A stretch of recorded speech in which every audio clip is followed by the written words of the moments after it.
কি দৌড়াচ্ছে কে? দাদা দাদা কি হচ্ছে? কি ব্যাপার, তুই দৌড়ে যাচ্ছিস কেন? সাইকেলটা চালিয়ে যাবি তো? সাইকেল চুরি করে আনলাম, ধরতে পারলে হেভি খেলাবে।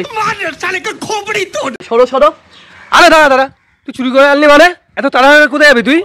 আমি বিয়ে করবো বলে মেয়ে দেখতে যাচ্ছি।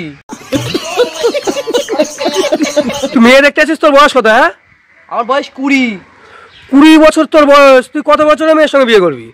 18 বছর হলেও হবে। 18 বছরের সঙ্গেই করতে হবে তোকে? হ্যাঁ, 18 বছর ছেলেই করবো। আর যদি 18 বছরে না পাস? 9 বছরের দুটো হলেও হবে। তুই যে বিয়ে করার জন্য লাফাচ্ছিস, হ্যাঁ। তোর বিবাহ কাকে বলে জানিস? হ্যাঁ জানি। কি বলতো? যে দুর্ঘটনাতে দুটো মানুষ আগুনের চারিপাশে একে অপরের হাত ধরে হাতে, দুটো ফ্যামিলির ফাটে, 4-500 লোক খাবার খেয়ে আঙুলগুলো চাটে, তাকেই বলে বিবাহ।